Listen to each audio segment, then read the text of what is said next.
Back in November 2017, the world watched breathlessly as Prince Harry and Meghan Markle sat side by side for their first official engagement interview. Cameras rolling, smiles flashing, the couple looked like the perfect fairy tale match. Yet, beneath the polished surface something felt off, very off. Meghan's playful interruptions, the casual hand on Harry's arm, the way she dominated the conversation with breezy confidence. It wasn't the nervous deference most people expected from someone stepping into one of the most scrutinized roles on earth. Many viewers sensed it instantly. This wasn't a woman quietly embracing royal duty. This was someone already eyeing the exit door, even as Harry gazed at her with a kind of starry-eyed wonder that suggested he had finally found the one. Fast forward nearly a decade, and that single interview now feels like the first crack in what insiders claim has become a deeply strained marriage. If you're hooked on these raw, behind-the-scenes royal revelations and want more unfiltered takes on the biggest stories shaking the monarchy, smash that subscribe button on News Jolt right now and hit the bell. Trust me, you won't want to miss what's coming next. The engagement interview itself has become a touchstone for those who argue the warning signs were there from day one. Meghan, then a 36-year-old American actress best known for a supporting role in Suits, appeared relaxed, almost theatrical. She laughed freely, leaned into Harry, and spoke over him multiple times with an ease that bordered on commanding. To some, it read as charming modernity, a breath of fresh air in the stuffy royal world. To others, it signaled something more calculated. A woman who understood exactly how cameras worked and how to command them. Harry, by contrast, seemed almost overwhelmed, beaming with disbelief that he had landed such a glamorous partner after years of high-profile but ultimately unsuccessful relationships. Compare that moment to other royal engagements that preceded it. When Prince William and Kate Middleton announced their engagement in 2010, Kate was visibly nervous. She deferred to William in answers, spoke softly, and chose her words with obvious care. The shyness was endearing. It humanized her and showed respect for the institution she was joining. Even more strikingly, Princess Diana's 1981 engagement interview captured a young woman clearly out of her depth, giggling nervously, looking to Charles for cues, her inexperience with media glare painfully apparent. Charles, seasoned in royal protocol, appeared hesitant to overstep, perhaps sensing the mismatch from the start. Meghan's demeanor stood in stark contrast. There was no visible deference, no anxious pauses, no searching glances toward Harry for reassurance. Instead, she projected self-assurance, almost as if the interview were another acting role rather than a formal introduction to the British public and the monarchy she would soon join. The speaker in the analysis points out that while some might defend her behavior as simply the confidence of a woman in love, the reality feels different in hindsight. Meghan, they argue, never truly intended to settle into the lifelong constraints of royal life. The cameras weren't a burden, they were an opportunity. Magazine covers, headlines, global attention. All the things she had chased in Hollywood suddenly landed at her feet, courtesy of Prince Harry. And she seized them with both hands. Harry, meanwhile, was painted as a little bit too in love with love, echoing a supposed remark from the late Queen Elizabeth herself. At 33, he had waited longer than most of his contemporaries to find a serious partner. Previous relationships had fizzled under media pressure or incompatibility. When Meghan arrived, beautiful, articulate, independent, he appeared utterly smitten. The interview captured him hanging on her every word, laughing at her jokes, looking at her with unabashed adoration. To critics, this dynamic set the tone for everything that followed. Harry, dazzled and perhaps a touch naive, failed to see what others claim was obvious from the beginning, that Meghan viewed the royal role not as a lifelong calling but as a temporary platform. The analysis goes further, suggesting Meghan's behavior in that interview revealed her core attitude toward the institution. She wasn't there to adapt, she was there to perform. The orchestrated reality comment she later made about the engagement process only reinforced the perception that she saw the entire royal experience as scripted theater rather than genuine service. Harry, blinded by love and perhaps desperate for the happiness he had long sought, missed the signals entirely. He believed he had found someone who would stand by him through the pressures of royal life. Instead, insiders now claim she had already decided the life wasn't for her. This early mismatch, according to the perspective laid out, explains much of what unfolded later. The initial public fascination with Meghan as a modernizing force, a biracial American bringing diversity and Hollywood glamour to the monarchy, quickly gave way to tension. What started as admiration for her confidence morphed into criticism when that same confidence clashed with royal protocol, staff expectations, and the rigid traditions she was expected to embrace.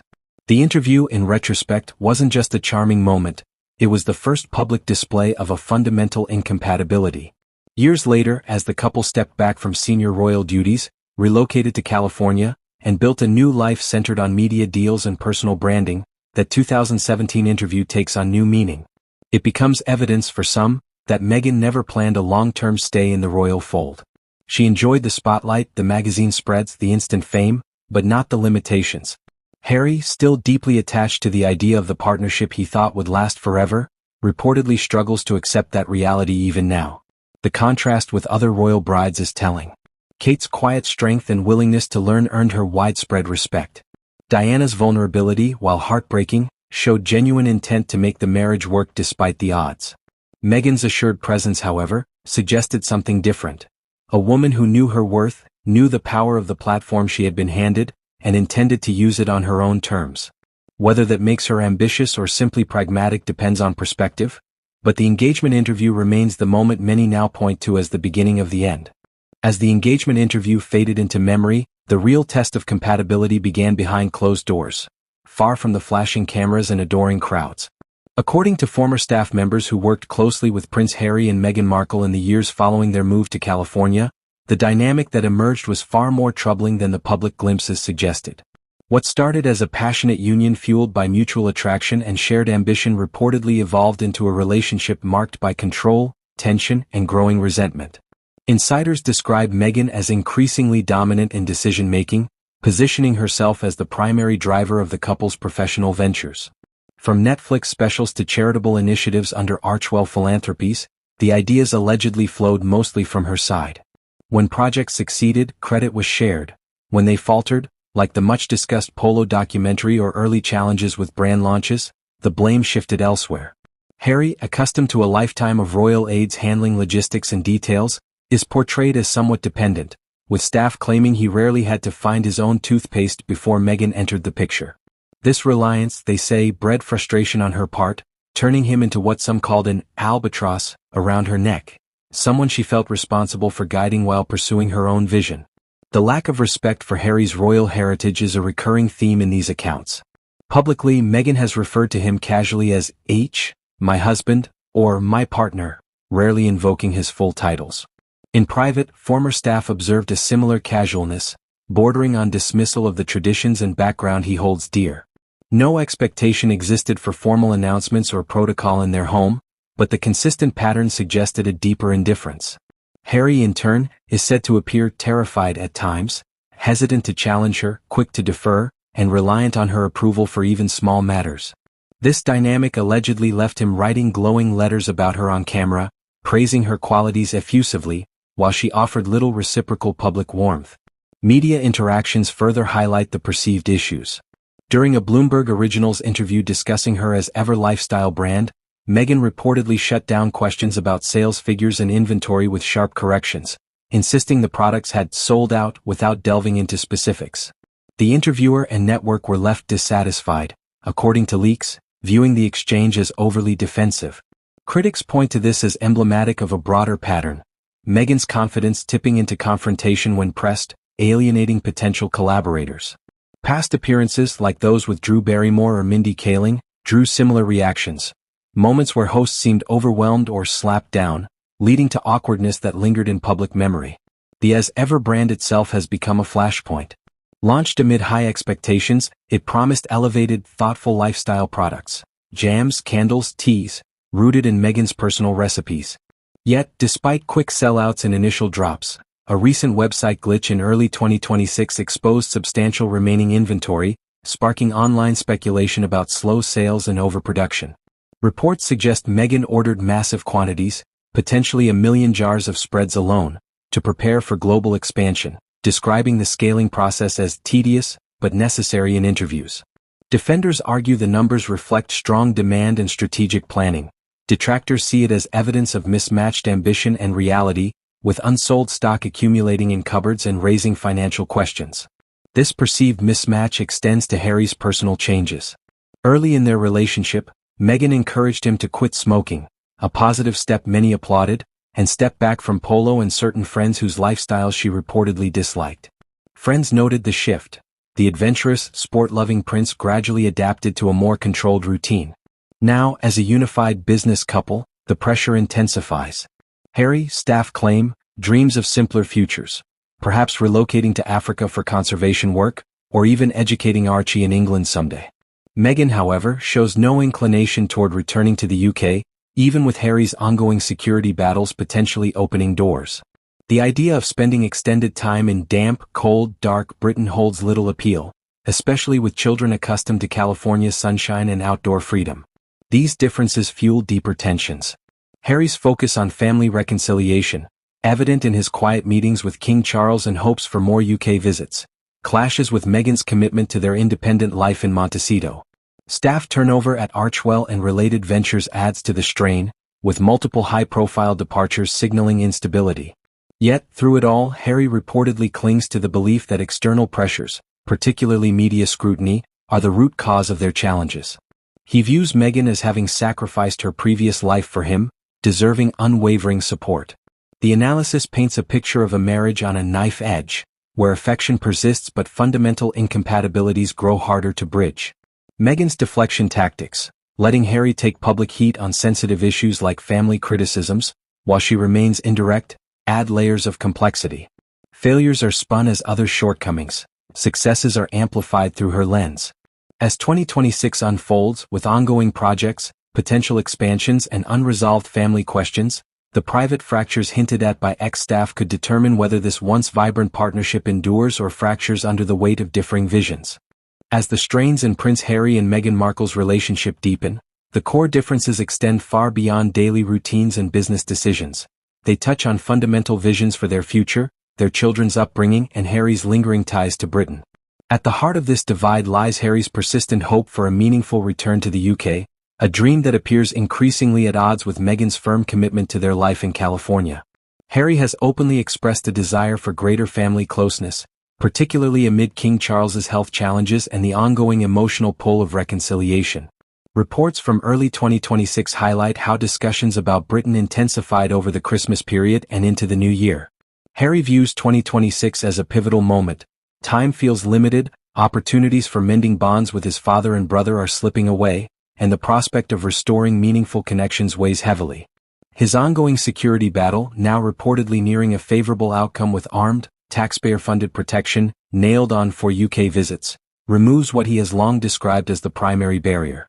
Insiders note this development excites him, opening pathways for more frequent trips, perhaps even extended stays, and the possibility of introducing Archie and Lilibet to their British heritage in a secure environment.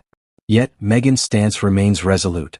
She associates the UK with past unhappiness, intense scrutiny, and emotional anxiety, experiences she has no interest in revisiting. Even with security potentially resolved, the idea of spending weeks in damp, cold, dark London or the countryside holds little appeal. Her focus stays rooted in Montecito, building the as-ever brand, nurturing family stability, and pursuing independent projects that thrive in California's sunny, outdoorsy lifestyle.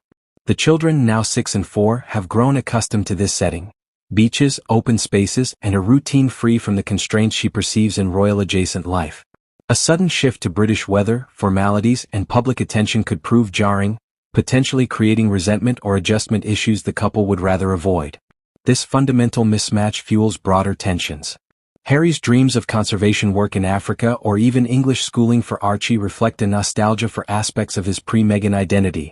Adventurous, duty-bound, connected to his roots. Meghan, however, sees these as impractical or incompatible with their current path. She has shown no inclination toward compromise on relocation, viewing any UK return as reopening old wounds rather than healing them. Former staff accounts suggest she has strategically shaped Harry's choices over time, encouraging him to step away from polo, certain friends and habits she deemed unsuitable, while positioning herself as the forward-thinking force. Now, as joint ventures face scrutiny, that dynamic intensifies. She reportedly sees herself as the primary innovator, burdened with charting their course, while Harry clings to hopes she finds unrealistic. The as-ever brand's recent challenges add another layer of pressure. A website glitch in early January 2026 briefly exposed large inventory figures, hundreds of thousands of units across jams, candles, teas, and wines, sparking online speculation about slow sales and overproduction.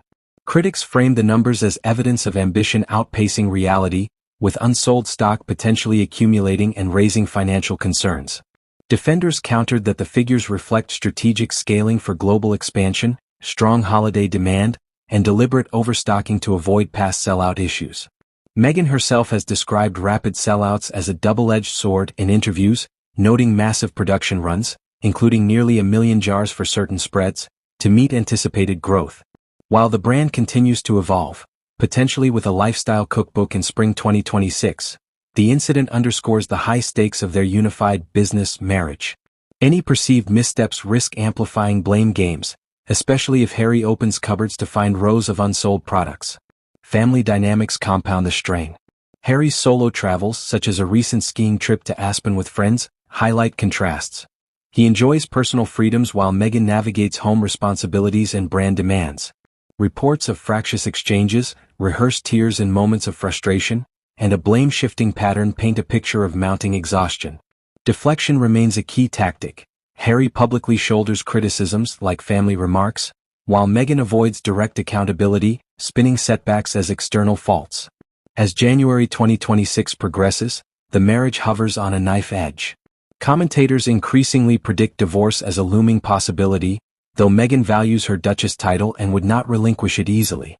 Harry, still convinced media pressure is the root cause and that Meghan sacrificed much for him, holds on to the partnership's potential. Yet insiders warn the UK question could prove the breaking point, Harry's urgency for reconciliation clashing with Meghan's determination to protect their current life. This chapter reveals the profound challenges of blending two strong personalities, divergent backgrounds, and competing dreams. What began as a passionate, modern love story now grapples with irreconcilable visions. Harry's pull toward heritage and healing versus Meghan's forward focus on independence and stability. Whether compromise emerges or separation follows remains uncertain, but the tensions are undeniable, shaping what could be a defining year for the Sussexes. As the tensions between Prince Harry and Meghan Markle reach a critical juncture in early 2026, the prospect of divorce emerges not as sensational rumor but as a logical endpoint to years of accumulating strain. Commentators and former associates increasingly describe the marriage as hovering on the brink, with fundamental incompatibilities, geographic, emotional, and professional, proving harder to reconcile than ever before. Meghan's attachment to her Duchess of Sussex title remains one of the most quietly contentious elements. Publicly, she has downplayed its importance, emphasizing her preference for being known simply as Meghan Markle in her independent ventures. Yet insiders suggest the title carries significant symbolic and practical value.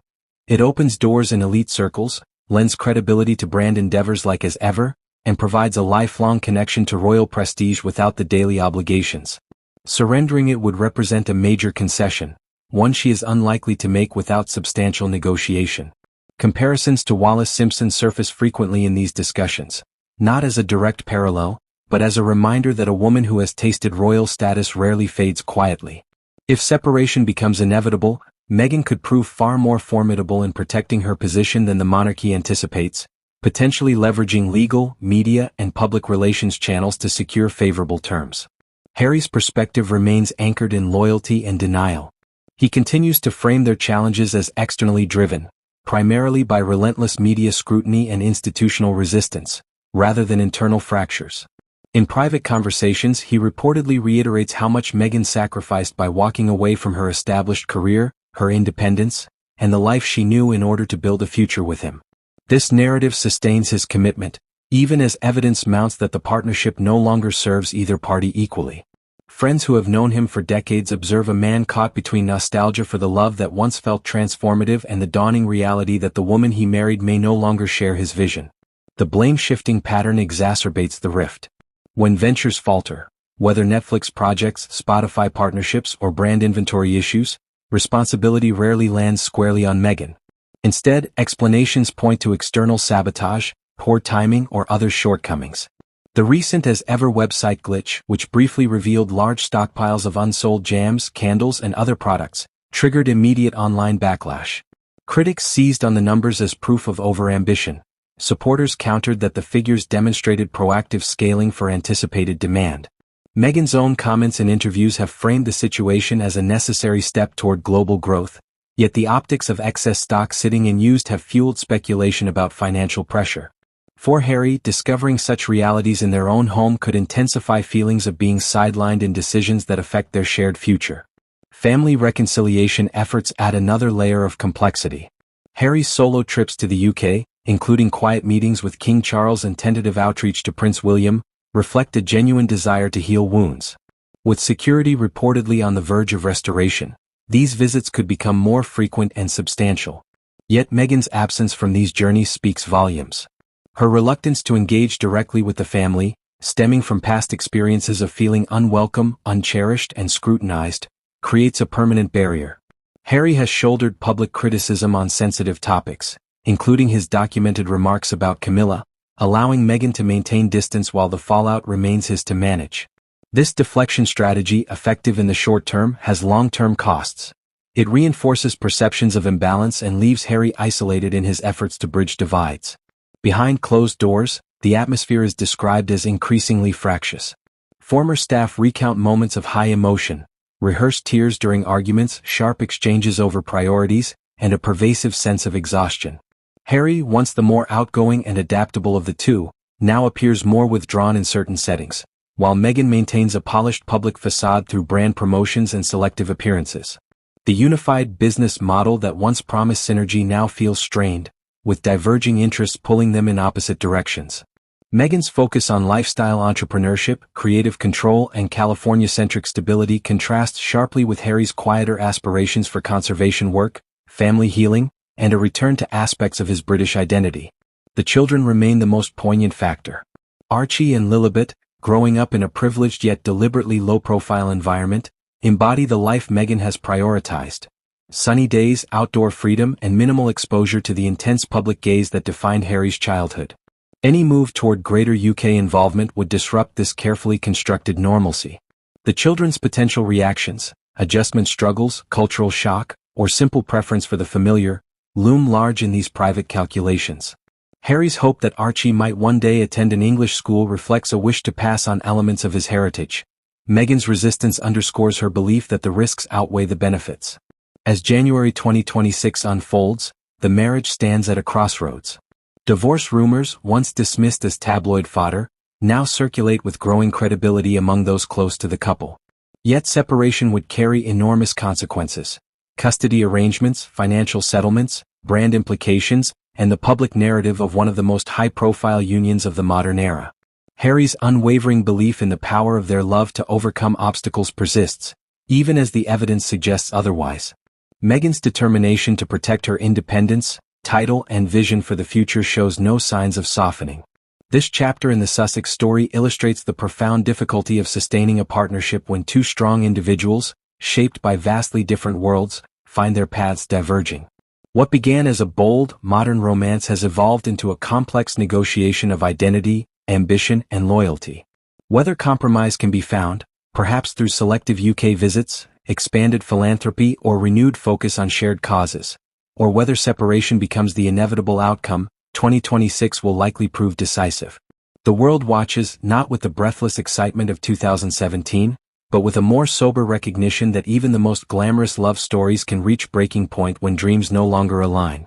If you're hooked on the latest royal bombshells, like Harry and Meghan's shocking staff turnover, Prince Louis's viral hair moment, Sandringham Christmas drama, and all the juiciest updates from the monarchy, then you need to join the crew.